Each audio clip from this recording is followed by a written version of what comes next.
Et bonjour à tous, aujourd'hui on se retrouve pour scraper une page de Art Journal et on va scraper cette petite fée assise sur son champignon.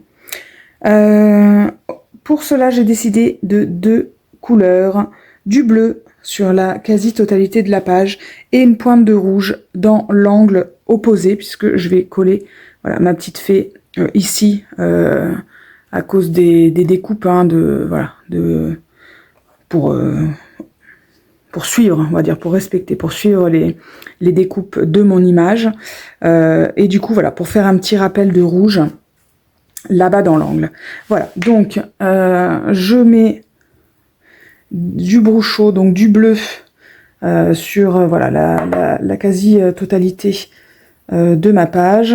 J'en mets également là-haut, même si là-haut, effectivement, je vais mélanger avec du rouge.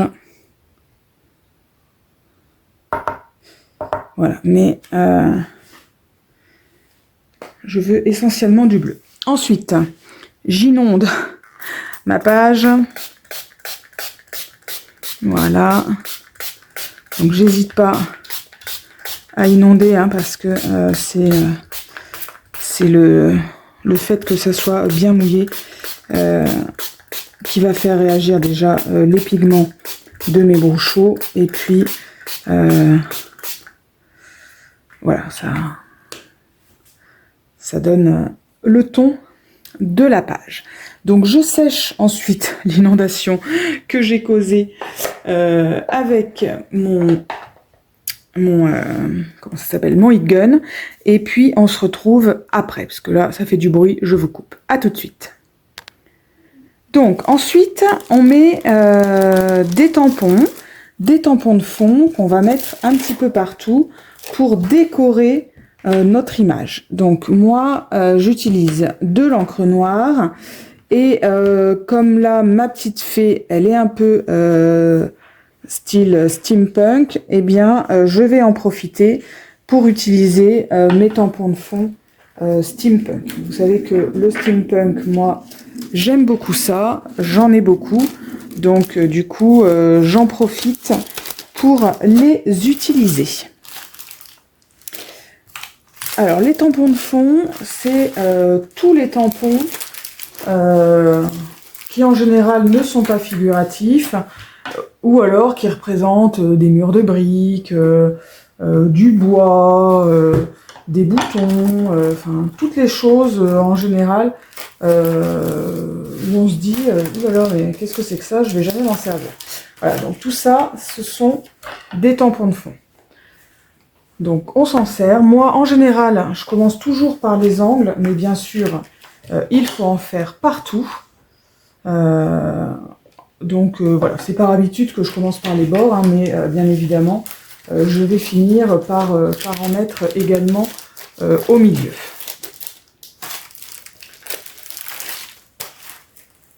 Donc j'utilise toujours un petit peu les mêmes, hein, parce que après, bien sûr, on a toujours ses petits préférés.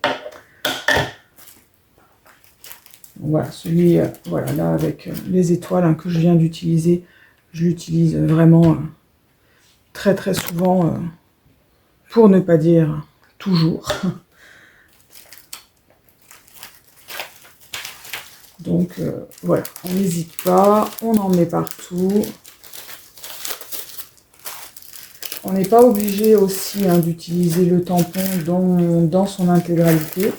On peut utiliser que des parties de tampon, comme ici par exemple. Voilà, je ne prends qu'une partie. Donc je viens appuyer sur mon encre et ensuite j'appuie eh bien, sur ma page.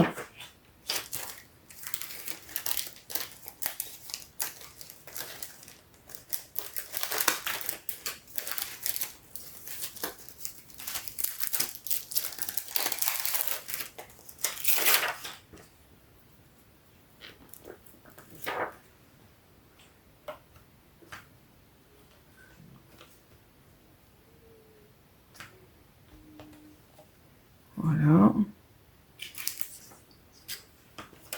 faut pas hésiter, hein, vraiment, à en mettre partout, y compris dans la zone où vous avez l'intention de coller votre photo. Hein. C'est pas parce que vous avez décidé de coller quelque chose dessus qu'il faut négliger cette zone, parce qu'en fait, ça va quand même se voir par en dessous, hein, ça va ressortir soit sur les côtés de l'image, et c'est ça, voilà, qui va faire, hein, que votre page est réussie. Voilà, donc j'utilise toujours ce tampon-là avec des lettres, déjà parce que je trouve que les écritures, c'est toujours très très joli. Et puis, voilà, je trouve que ça fait partie des indispensables. Donc celui-là, je l'utilise en général sur la page de fond. Et souvent, je l'utilise également dans un deuxième temps pour fondre mon image avec la page de fond. Donc vraiment, je l'utilise énormément. Alors, j'avais dit que je mettrais des tampons style steampunk. Et je ne l'ai pas encore fait, donc c'est le moment de le faire.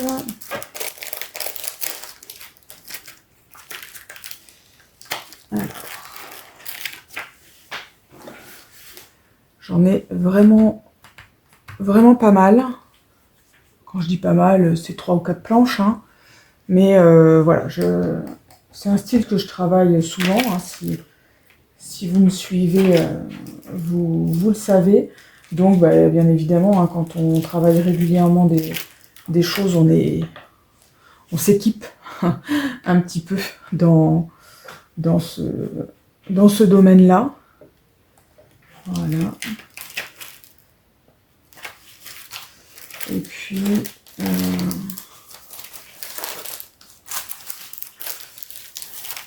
voilà, je vais faire également des roues. Mais là, encore une fois, je vais pas les mettre dans leur entièreté, donc je vais en mettre, voilà, par-ci par-là.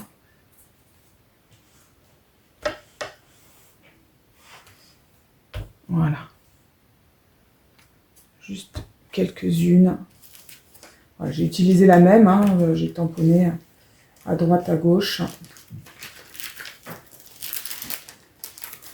Voilà, donc j'ai suffisamment de tampons. Je vais maintenant utiliser des pochoirs, toujours avec mon encre noire, pour continuer à mettre du décor dans ma page. Voilà, donc ensuite on prend des pochoirs, toujours pour décorer notre page. Donc moi, je prends toujours mon pochoir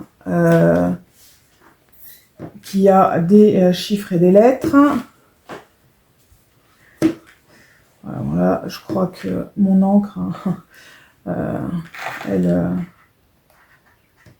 il va falloir que je la change. Elle n'est plus vraiment noire. Donc bon. Finir cette page et je pense qu'après cette page, je vais voir pour changer tout ça. Donc ça c'est le pochoir dont je me sers toujours. Je fais toujours des lettres, des chiffres. Je trouve que ça c'est indispensable. Pour ma part, hein, bien sûr, hein, c'est évidemment une question de goût. Hein, et puis le scrap, hein, c'est l'expression justement de ses goûts. Donc l'idée, c'est pas spécialement de recopier les autres. Mais voilà, effectivement, moi, je trouve que ce pochoir m'est indispensable, en tout cas. Je trouve que quand il y a des chiffres et des lettres un petit peu grosses comme ça, je trouve ça très joli. Je trouve que ça apporte quelque chose. Donc voilà, mais bien sûr, hein, c'est encore une fois, comme je vous le disais, une question de goût. Il n'y a vraiment aucune obligation. Ensuite, une fois que j'ai mis un petit peu de chiffres, un petit peu de lettres, un petit peu partout, eh bien, je vais utiliser un autre pochoir. Voilà. Pour, encore une fois, utiliser un petit peu cet espace voilà, que j'ai à combler. Donc, j'aime bien celui-ci parce que je trouve qu'il est assez complet.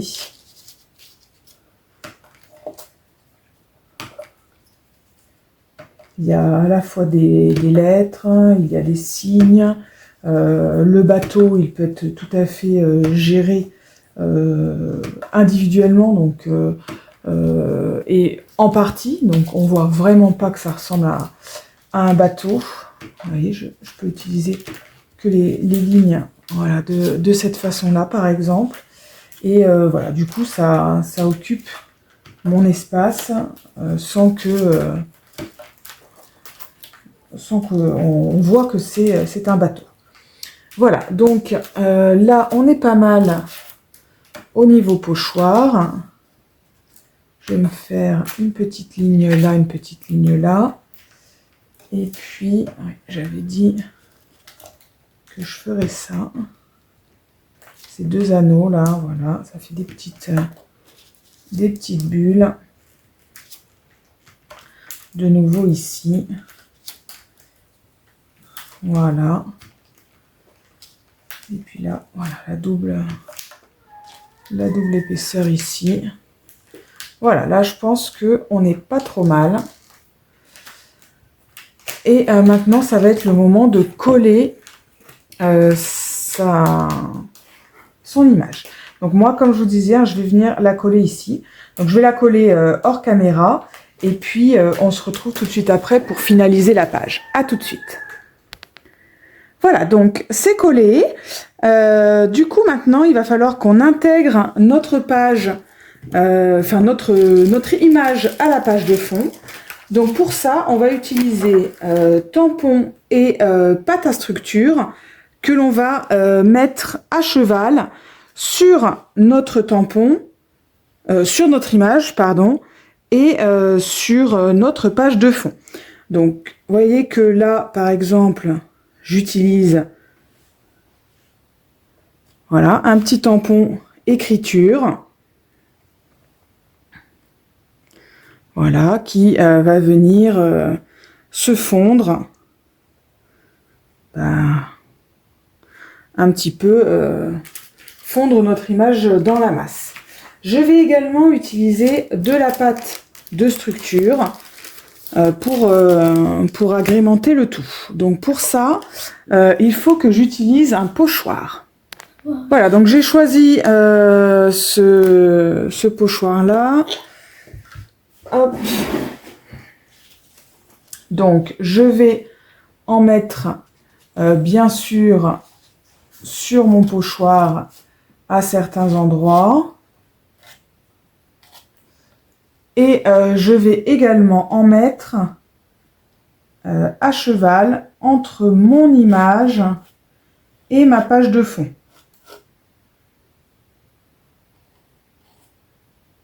Voilà. Donc on fait bien attention parce que la pâte de structure, elle a besoin de temps pour sécher. Donc en repositionnant pour en mettre à d'autres endroits mon pochoir, bah, si j'écrase des endroits où j'ai mis de la pâte à structure, bah forcément c'est la catastrophe. Hein. Donc voilà, on fait bien attention de pas gâcher tout ça en omettant de faire attention. Et là, par exemple, j'en ai ici, donc je fais bien attention où je la dépose pour que voilà, ça ne vienne pas appuyer ailleurs. Donc, je vais en mettre encore tout petit peu ici. et un tout petit peu là. Voilà. Alors, je vous remets bien. Voilà, donc ma pâte à structure, elle va absorber un petit peu hein, les pigments qui sont dessous, donc elle va pas rester aussi blanche que ça. Donc elle se verra un petit peu moins quand elle sera sèche. Donc je vais laver mon matériel pour pas que ça sèche, parce qu'après c'est l'horreur, la pâte à structure à enlever une fois que c'est sec, surtout sur les parties fines des pochoirs. Et puis on se retrouve après pour finaliser l'image. Voilà, donc maintenant je vais venir placer mon petit sentiment que je vais venir placer ici. Je vais le coller avec du scotch double face un petit peu épais de chez Action. Il n'est pas très épais celui de chez Action, mais ici il suffit amplement voilà, à donner un petit peu de relief à ma page. Alors, je prends un peu de hauteur pour être sûr de coller droit, enfin sûr. Rien n'est moins sûr, mais un petit peu en tout cas. Alors, où se trouve mon pad d'encre? À l'autre bout de la table. Voilà, ensuite je prends mon pad et je vais venir ancrer les bords de ma page. Donc je fais vraiment très attention de ne pas mettre mon pad dans de la pâte à structure, hein, puisque bien évidemment, pour l'instant, elle est loin d'être sèche. Et je fais tout le tour, donc je fais attention de ne pas mettre les doigts aussi dedans, hein, et je fais tout le tour, voilà, comme ça, de ma page, pour la finaliser, hein, ça c'est pas grand chose, et pourtant, ça apporte vraiment de la finition à ma page, donc c'est pour ça, je le fais toujours. Parfois, je le fais hors caméra, hein, quand ma pâte de structure est trop proche du bord et que j'ai peur de mettre mon pad dedans. Hein. Une fois, ça m'était arrivé d'ailleurs, hein, il y a quelques temps, en pleine vidéo avec vous. Hein, j'avais filmé ce moment, c'était merveilleux. Et voilà, donc après, il avait fallu nettoyer le pad. Enfin, du coup, la pâte de structure, bah, elle est noircie à l'endroit où on a mis le noir dessus, hein, bien évidemment.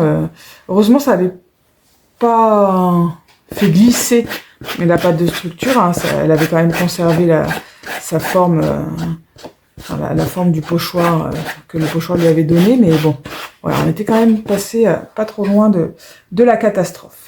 Voilà, donc bah écoutez, ma page est terminée. Hop, j'espère qu'elle vous plaît, et puis on se dit à très bientôt dans un prochain tuto. Bye bye!